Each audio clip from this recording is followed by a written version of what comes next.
তো রোদ্দুরে দেওয়ার ঝামেলা ছাড়াই তো এইরকম টক মিষ্টি ঝাল কাঁচা আমের আচারটা তো আপনারা বাড়িতে কিন্তু খুব সহজেই বানিয়ে নিতে পারবেন। আর আজকের এই কাঁচা আমের আচারটা কতটা সুন্দর, কতটা লোভনীয় হয়েছে দেখুন বন্ধুরা, দেখেই মুখে জল চলে আসবে। দেখুন বন্ধুরা কতটা লোভনীয় হয়েছে, দেখুন অসম্ভব সুন্দর হয়েছে কিন্তু আজকের এই কাঁচা আমের আচারটা। আর দেখুন আম কিন্তু একটু গলে যায়নি, আমগুলো দেখেছেন তো কত সুন্দর গোটা গোটা আছে। তো বন্ধুরা এইভাবে একবার আচার আপনারা বাড়িতে বানিয়ে দেখবেন, আপনাদেরও কিন্তু দুর্দান্ত হবে। নমস্কার বন্ধুরা, রূপার রন্ধনশালায় আপনাদের সকলকে অনেক অনেক স্বাগত জানিয়ে চলে এসেছি প্রতিদিনের মতো। তো বন্ধুরা আজকের আমি একটা আমের আচারের রেসিপি শেয়ার করব। তো কাঁচা আম প্রায় ফুরিয়ে যাওয়ার মুখে, তো বন্ধুরা কাঁচা আম ফুরিয়ে যাওয়ার আগে তো আপনারা কিন্তু আমার মতো করে কাঁচা আম দিয়ে এই টক ঝাল মিষ্টি আচার বানিয়ে আর বছর জুড়ে সংরক্ষণ করে রাখতে পারবেন। তো কাঁচা আম ফুরিয়ে যাওয়ার পরে তো আর তো আচার বানানো যাবে না, আর এবারে আম তো পেকে যাবে। তো বন্ধুরা এখনই কিন্তু আচারটা বানিয়ে নেবেন। আর আজকের আমি কোনো রকম আম রোদ্দুরে দিয়ে আর ঝামেলা ছাড়াই কিন্তু আচারটা বানাবো খুবই সহজভাবে। তো আপনারা সঙ্গে থাকুন আর প্রথম থেকে শেষ পর্যন্ত পুরো রেসিপিটা দেখতে থাকুন। আশা করি আজকের রেসিপিটা আপনাদের অনেক অনেক ভালো লাগবে। আর আজকের রেসিপিটা ভালো লাগলে চ্যানেলটা সাবস্ক্রাইব করে রাখবেন, আর যারা ফেসবুক থেকে দেখছেন তো পেজটা ফলো করে পাশে থাকবেন। তো আজকে আমি কাঁচা আমের আচারের জন্য এখানে 1 কেজি কাঁচা আম নিয়েছি। তো বন্ধুরা আগেও আমি কাঁচা আমের আচার অনেক রকম ভাবে আপনাদের সাথে শেয়ার করেছি, তাই আজকে খুব বেশি করলাম না। তো আপনারা যদি বছর জুড়ে সংরক্ষণ করে রাখতে চান তো একটু বেশি পরিমাণে আম নিয়ে আচারটা বানিয়ে রাখবেন, সারা বছরে কিন্তু আপনারা কাঁচা আমের আচার খেতে পারবেন। তো প্রথমে আমি আমগুলোকে খুব ভালো করে ধুয়ে নেব। তো দেখুন একটা জায়গাতে করে জল নিয়ে নিয়েছি, আর জলের মধ্যে আমি এখন আমগুলো দিয়ে দেব।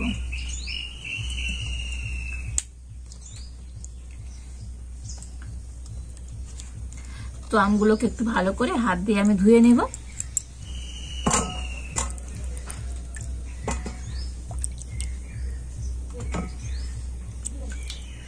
তো দেখুন সব কটা আম কিন্তু খুব ভালো করে জল দিয়ে ধুয়ে নিয়েছি। আর এবার আমি এই আমের খোসা কিন্তু খুব ভালো করে ছাড়িয়ে নেব।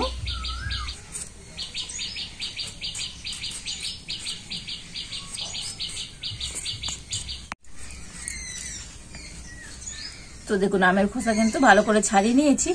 এবার আমটাকে আমি কেটে নেব। তো প্রথমে আমি মাঝখান দিয়ে এইভাবে কেটে নিচ্ছি। আর দেখুন বন্ধুরা আমের আঁটিটা কিন্তু শক্ত হয়ে গিয়েছে। আর আচার বানানোর জন্য কিন্তু এই রকমই আম নিতে হবে। আর এখানে যে একটা আঁশ আছে এটা কিন্তু তুলে ফেলে দেব। আর বন্ধুরা এখন কিন্তু প্রায় আমেরই এরকম আঁটিটা একটু শক্ত হয়ে গিয়েছে। আর এই রকম আম নিয়ে আচার বানালে তো আচারটা কিন্তু খুব সুন্দর হবে। আরো দুটো টুকরো আমি করে নিয়েছি, আর মাঝখান থেকে আবার একটা এইভাবে করে নিচ্ছি।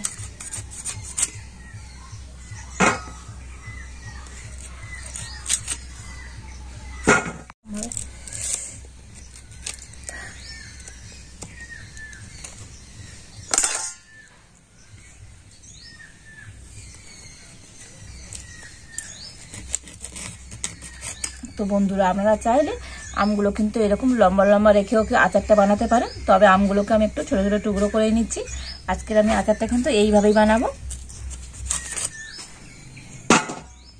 আর এই একইভাবে আমি সব আমগুলোকে কেটে নেব। তো দেখুন সমস্ত আমগুলোকে আমি এইরকম পিস পিস করে কেটে নিয়েছি। আর এবার আমি আমের মধ্যে দিয়ে দেব হলুদ।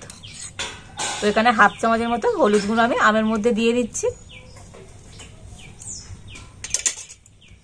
আর এবার আমি হলুদ গুঁড়ো দিয়ে আমগুলোকে খুব ভালো করে মিশিয়ে নেব।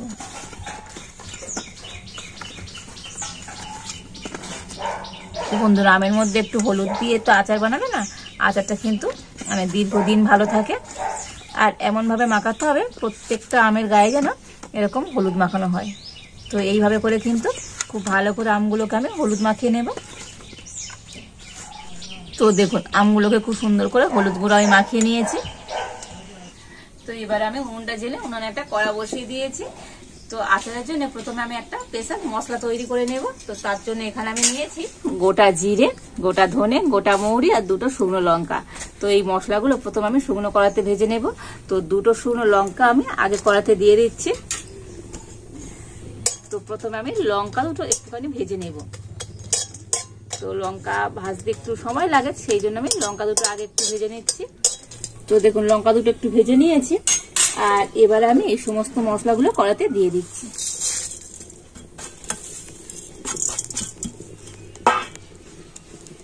আর এবার আমি সমস্ত মশলাগুলো একটু হালকা করে ভেজে নেব। তো দেখুন মশলাগুলোকে একটু হালকা করে ভেজে নিয়েছি, আর এখন আমি নামিয়ে নেব। আর এবার আমি কড়াতে দিয়ে দেব 2 চামচের মতো সরষের তেল।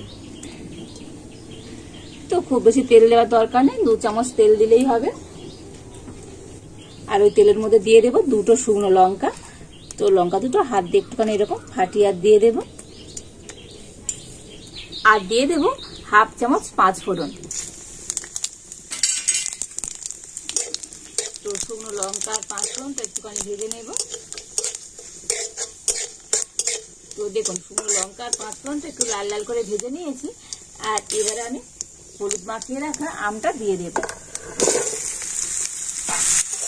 আর এবার আমি আমটা তেলের সাথে অল্প একটু নাড়াচাড়া করে নেবো। তো খুব বেশি কিন্তু নাড়াচাড়া করার দরকার নেই, অল্প একটু নাড়াচাড়া করে নিলেই হবে।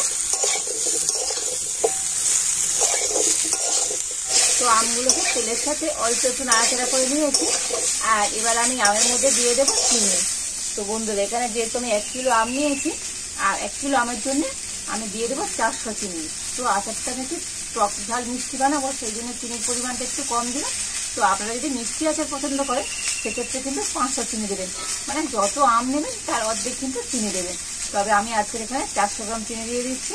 আর এই বাটি মাপ করে আমি 2 বাটি চিনি দিয়ে দেবো। মোটামুটি এখানে কিন্তু 400 গ্রাম চিনি আছে।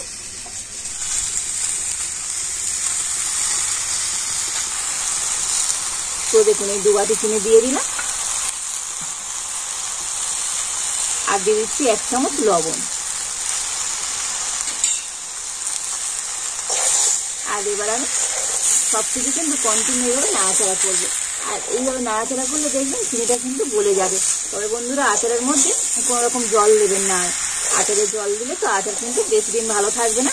তো হালকা জাল দিয়ে এবার কন্টিনিউ নাড়াচাড়া করবেন, দেখবেন চিনিটা কিন্তু একদম গলে জল হয়ে যাবে। তো দেখুন কন্টিনিউ নাড়াচাড়া করতে হবে, তো চিনিটা কিন্তু অনেকটাই গলে গিয়েছে দেখুন বন্ধুরা। আর এইভাবে নাড়াচাড়া করে তো চিনি কিন্তু একদম গলে জল হয়ে যাবে। তো আমটা ততক্ষণ ওদিকে হোক, আর এদিকে আমি যে মশলাটা ভেজে নিয়েছিলাম, তো সেই মশলাটা আমি শিলনোড়াতে গুঁড়ো করে নেব।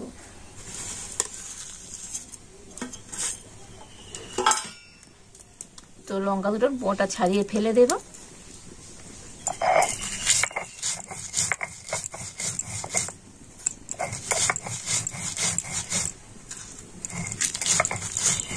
তবে বন্ধুরা আচারের মশলা তো খুব বেশি কিন্তু একেবারে মিহি করে গুঁড়ো করার দরকার নেই, একটু গোটা গোটা থাকলেই হবে।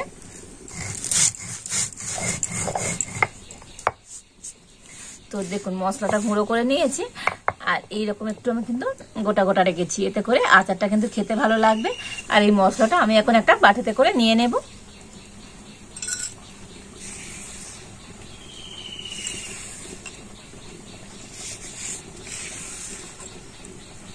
আর এবার আমি মশলাটা ঢাকা দিয়ে রেখে দেব। আর ওদিকে মশলা গুঁড়ো করতে হবে, এদিকে দেখুন আমের মধ্যে চিনিটা কিন্তু একেবারে গলে গিয়েছে। আর এবার আমি আমার চিনিটা কিন্তু খুব ভালো করে ফুটিয়ে নেব। তো বন্ধুরা আচারটা একটুখানি ফুটিয়ে নিয়েছি, আর আগের থেকে অনেকটাই ঘন হয়ে গিয়েছে। তো আপনারা তো বাড়িতে প্রায় প্রত্যেকেরই কাঁচা আমের সময় আচার বানান, আর একবার আমার মতো করে এইভাবে কাঁচা আম দিয়ে আচার বানিয়ে দেখবেন, খেতে বন্ধুরা যেমন সুন্দর হবে। আর আপনারা 1 বছর কেন 2 বছরও পর্যন্ত মানে রেখে খেতে পারবেন, মানে 2 বছরও পর্যন্ত কিন্তু আপনাদের এই আচারটা ভালো থাকবে। আর এবারে আমি কিন্তু এই আচারের মধ্যে দিয়ে দেবো ভিনেগার। তো বন্ধুরা আপনাদের হাতের কাছে ভিনেগার কিংবা পাতিলেবুর রস থাকলে একটু দিয়ে দেবেন, এতে করে আচারটা দীর্ঘদিন কিন্তু ভালো থাকবে। তো খুব বেশি দেওয়ার দরকার নেই। এই 1 কিলো আমের জন্য এখানে আমি 1 ঢাকার মতো ভিনেগার দিয়ে দিলাম। তো আপনারা আমের পরিমাণটা বেশি নিলে সেখানে ভিনেগারের পরিমাণটা একটু বেশি দেবেন। তো দেখুন ভিনেগার দিয়ে আবার একটু নাড়াচাড়া করে নিচ্ছি। আর দেখুন আগের থেকে কতটা ঘন হয়ে গিয়েছে দেখুন বন্ধুরা চিনির শিরাটা। তো এইভাবে করে কিন্তু একটু ঘন করে নিতে হবে। আর আমগুলো কিন্তু কত সুন্দর একটা হয়েছে দেখুন, তো অসম্ভব সুন্দর হয়েছে। আর দেখুন আমের মধ্যে একটা ছচ্ছটা ভাব চলে এসেছে, মানে একটু কাঁচের মতো হয়েছে। দেখেছেন তো বন্ধুরা আজকের এই আমের আচারটা কতটা সুন্দর হয়েছে।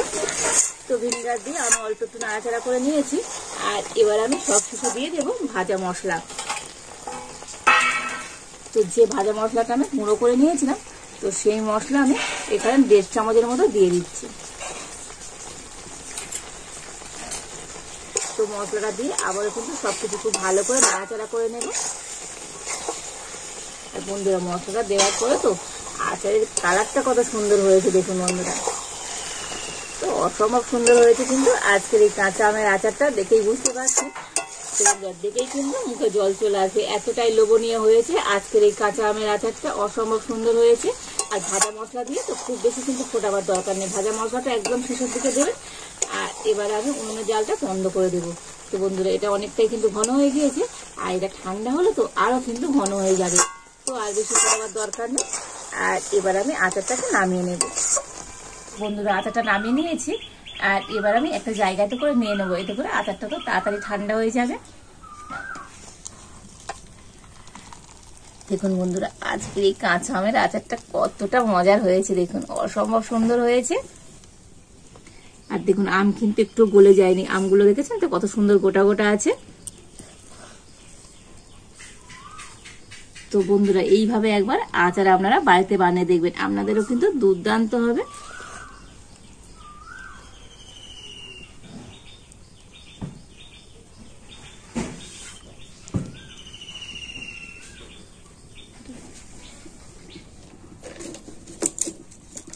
তো রোদ্দুরে দেওয়ার ঝামেলা ছাড়াই তো এইরকম টক মিষ্টি ঝাল কাঁচা আমের আচারটা তো আপনারা বাড়িতে কিন্তু খুব সহজেই বানিয়ে নিতে পারবেন। আর আজকের এই কাঁচা আমের আচারটা কতটা সুন্দর কতটা লোভনীয় হয়েছে দেখুন বন্ধুরা, দেখেই মুখে জল চলে আসবে। তো অসম্ভব সুন্দর হয়েছে আজকের এই কাঁচা আমের আচারটা, দেখুন বন্ধুরা কতটা লোভনীয় হয়েছে, দেখুন অসম্ভব সুন্দর হয়েছে কিন্তু আজকের এই কাঁচা আমের আচারটা। আর এইভাবে আচার বানিয়ে তো আপনারা কিন্তু 1 বছর কেন 2 বছর পর্যন্ত মানে রেখে খেতে পারবেন।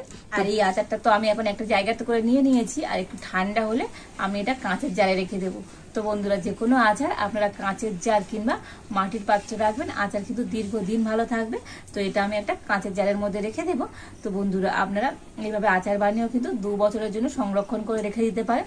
আর আজকের আমার এই আচারের রেসিপিটা আপনাদের কেমন লাগলো অবশ্যই কমেন্ট করে জানাবেন, ভালো লাগলে লাইক শেয়ার সাবস্ক্রাইব করবেন।